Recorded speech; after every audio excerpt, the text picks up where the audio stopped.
Assalamualaikum warahmatullahi wabarakatuh. Selamat pagi teman-teman semua, apa kabar? Semoga dalam keadaan sehat dan baik. Halo, perkenalkan nama saya Ula Waliyah Kulthum dengan NIM 2008247. Saya dari kelas 2E PGSD. Teman-teman bisa menemukan saya di sini.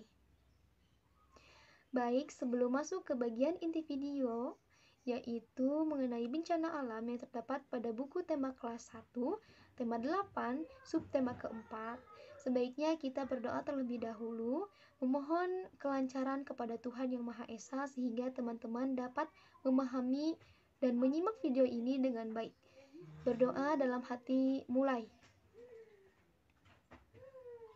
Berdoa dicukupkan.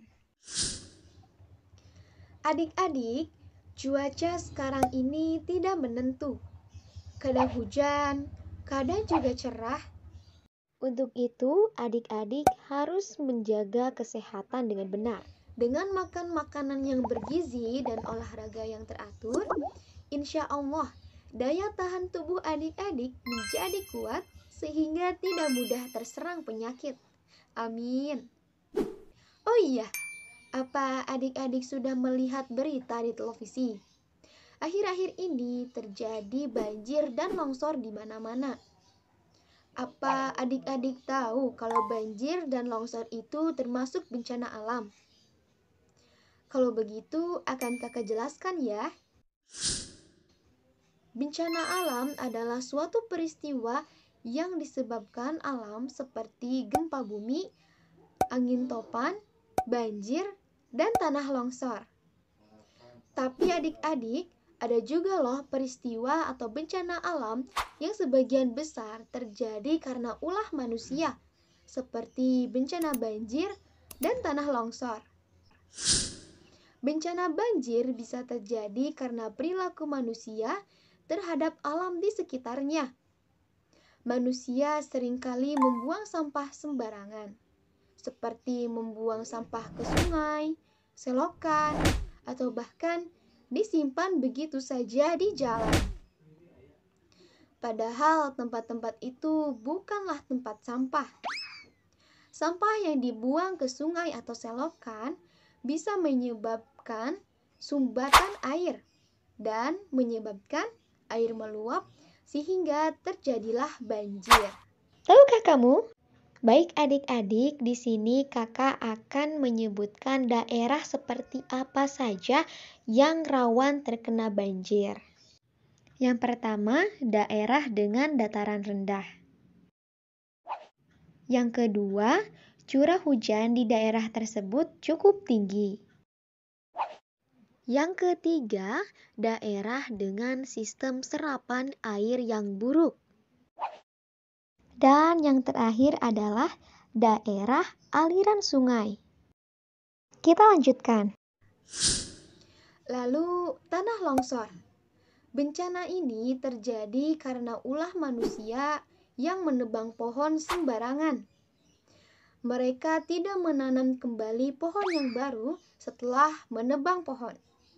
Padahal, akar pohon mempunyai fungsi untuk mengikat tanah agar tetap kuat dan tidak mudah tergerus. Kalau pohonnya ditebang dan tidak ada pohon baru untuk mengikat tanah, maka tanah akan menjadi mudah tergerus dan bisa menyebabkan tanah longsor. Ternyata perilaku manusia bisa membuat bencana alam terjadi ya adik-adik. Oleh karena itu, mulai sekarang adik-adik buang sampah harus pada tempatnya ya.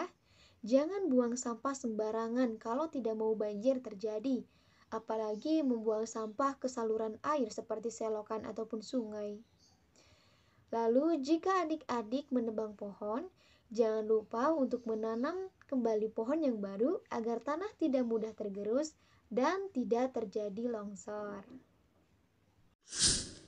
Oke, adik-adik sudah mengerti ya kalau bencana alam itu tidak terjadi hanya karena faktor alam saja, tetapi ada campur tangan manusia dalam bencana alam yang terjadi. Sekarang kakak ingin mendengar suara lembut adik-adik nih. Kakak punya teks yang berjudul Bencana Alam di Desa Sukamaju. Nah, teks ini akan kita bacakan sama-sama ya. Nanti ketika kakak tampilkan teksnya, adik-adik harus baca bersama kakak, oke? Bencana alam di Desa Sukamaju. Angin topan melanda Desa Sukamaju. Angin topan bertiup kencang. Rumah-rumah roboh dan atapnya terbang terbawa angin. Penduduk terpaksa mengungsi ke balai desa. Banyak bantuan datang ke Desa Sukamaju. Ada yang mendirikan tenda dan membagikan selimut. Ada juga yang menyumbangkan makanan. Penduduk Desa Sukamaju mengucapkan terima kasih. Mereka berterima kasih atas bantuan tenda untuk tidur. Mereka berterima kasih sudah mendapatkan selimut. Mereka juga berterima kasih untuk bantuan makanan. Oke, bagus sekali adik-adik. Terima kasih telah membacakan teks itu bersama-sama dengan kakak ya. Karena adik-adik telah membaca teksnya, kakak akan berikan pertanyaan tentang isi dari teksnya. Cuman ada 2 pertanyaan kok. Adik-adik bisa menjawab pertanyaannya di kolom komentar ya. Baik, pertanyaan yang pertama. Apa yang terjadi dengan Desa Sukamaju? Wah, gampang banget ya pertanyaan ini. Adik-adik yang sudah membaca teksnya pasti bisa menjawabnya. Oke, selanjutnya pertanyaan yang kedua. Mengapa warga Desa Sukamaju berterima kasih? Kenapa ya mereka berterima kasih?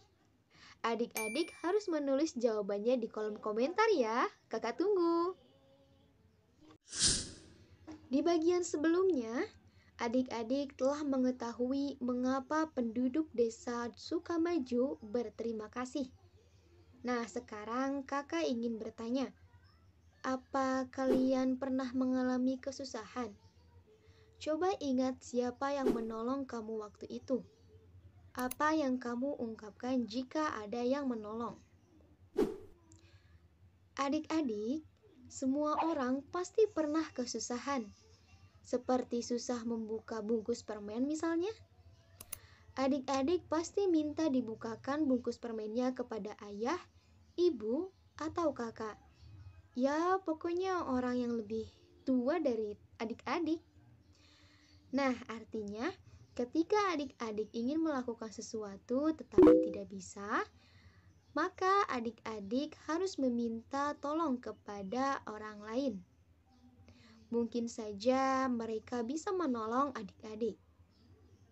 Lalu, jangan lupa mengucapkan terima kasih kepada orang yang sudah bersedia menolong kita.